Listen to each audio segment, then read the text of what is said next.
হরিণঘাটার স্কুলে সরস্বতী পুজো করা কেন্দ্র করে বাধা। তারপর আমরা দেখলাম খাস কলকাতায় যোগেশচন্দ্র ল কলেজে সরস্বতী পুজো করতে দেওয়া হবে না। কি বলবেন? দেখুন, একটা কথা বলি। আমাদের প্রাচীন ভারতবর্ষ থেকে অদ্যাপি মুসলিম আগ্রাসন আছে। আমরা সেই মুসলিম আগ্রাসনকে প্রতিহত না করে আমরা হিন্দু মুসলমান মিলনের গান গেয়ে চলেছি, যাতে আমরা দুটো জাতিসত্তা এক হয়ে মিলেমিশে পরস্পর বাস করতে পারি।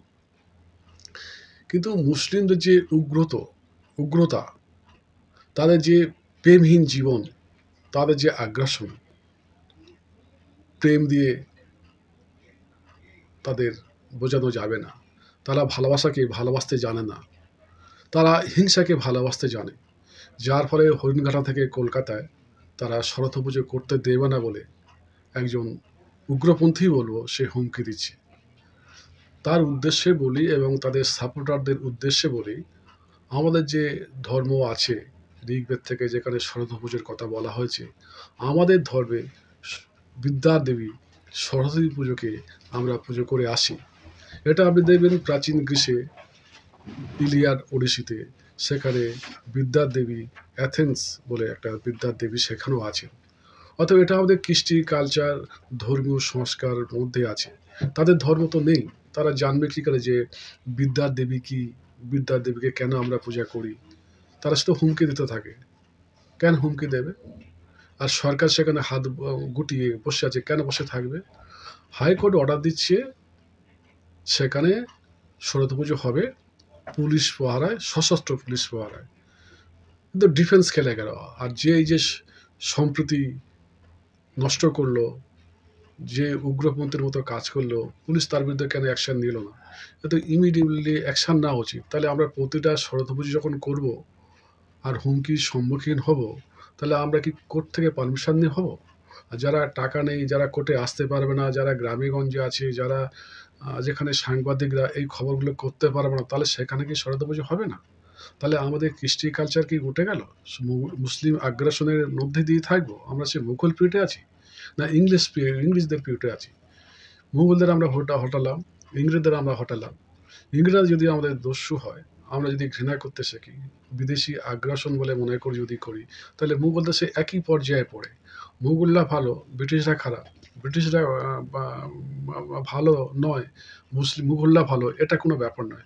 দুটো হানাদার, দুজনেই বিদেশি। তারা আমাদের সম্পদ লুট করেছে, আমাদের ধর্ম, কৃষ্টি, কালচারকে আক্রমণ করেছে। এটা ভীষণ লজ্জা। আজকের দিনে এটা কখনোই করা যায় না। এটা বাংলাদেশে হচ্ছে, যেটা বাংলাদেশে হচ্ছে সেটা এখানে ইন্ডিয়ায় হচ্ছে। এটা আরও দুর্ভাগ্যের বিষয়। একটা প্রগতিশীল জায়গা কলকাতা, যেখানে হচ্ছে পৃথিবীর একটা শ্রেষ্ঠ শিক্ষার কেন্দ্রবিন্দু বলা যায়, সেখানে এইরকম হুমকি দিয়ে যাবে, এটা কখনো মেনে নেওয়া যায় না। আমি বলবো যারা বুদ্ধিজীবী, যারা শিক্ষিত সমাজ, তারা জাগ্রত হোক এবং এইরকম ভাবে যে হুমকি দিচ্ছে তার বিরুদ্ধে গর্জে উঠুক। এটা খুব ভীষণ লজ্জাকর ব্যাপার। দেখুন, সরস্বতী পুজো হলো আমাদের জীবনের সঙ্গে একটা বিশেষ অধ্যায় জড়িয়ে। পুজোটা ছাত্রদের। কিন্তু শরৎ পুজো এলে কী মনে হয় বলুন তো? যে একটা দিনের জন্য আমরাও ছাত্র হয়ে গেছি। শরৎ পুজোর হাত ধরে আমরা কৌশল ফিরে পাই, আমাদের যৌবন ফিরে পাই, আমাদের অতীত একরাশ স্মৃতি আর আনন্দর লহর বয়ে নিয়ে আসে।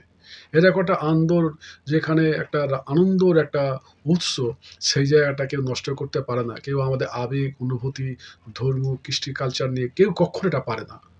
কোনো সরকারই পারে না। যারা করছে তারা বিশেষ লক্ষ্য নিয়ে করছে এবং বিশেষ উদ্দেশ্য প্রণোদিত হয়ে করছে, যেটা কাম্য নয়। খুব শীঘ্রই এর প্রতিবাদ করা উচিত সর্বস্তর থেকে এবং একে অ্যারেস্ট করা উচিত। বাংলার শিক্ষায় কি কোনোভাবে রাজনীতি ঢুকে পড়ছে? কি মনে হয়? বাংলার শিক্ষায় তো রাজনীতি ঢুকে পড়েছে বলে আর কলেজে, স্কুলে ভোট হয় না, নির্বাচন হয় না। সব জায়গায় নির্বাচন বন্ধ হয়ে গেছে। এখন নির্বাচন মানে খুনোখুনি, মারপিট, রক্তপাত। যার ফলে এখন তার নির্বাচন হয় না। এখন ছাত্র, তখন বিধানচন্দ্র রায় এই ছাত্রদের করার জন্যে, যাতে আগামী দিনে যেন নেতা হয়ে উঠতে পারে, দেশের নাগরিক হতে পারে, যার জন্যে কলেজে ভোটের আ ব্যবস্থা প্রবিধান করেছিলেন। এটা ডক্টর বিধানচন্দ্র রায়। তা সেই যারা ছাত্র হবে তারা তখন মারপিট করছে, খুনোখুনি করছে। তো এরকম খুনে রাজনীতিবিদ আমাদের ওয়েস্ট বেঙ্গল সরকার চায় না। মমতা ব্যানার্জি একটা ভালো কাজ করেছে। আমি নমস্কার জানাই, প্রণাম জানাই যে উনি কলেজে, স্কুলে আর নির্বাচন করাচ্ছে না। এটা খুব ভালো। আমরা আর নেতা চাই না। অনেক নেতা দেখেছি। আর নেতা চাইছি না। বিদায় হোক। এসব খুনি, মারপিট, জঙ্গি নেতার দরকার নেই। মমতা ব্যানার্জি অনেকগুলো খারাপ কাজ করেছে। তার ভিতরে এটা খুব উল্লেখযোগ্য কাজ করেছে যে নির্বাচন বন্ধ করে দিয়েছে। আমি খুব আনন্দিত এবং স্বাগত জানাই এই এই পদক্ষেপ নেওয়ার জন্য।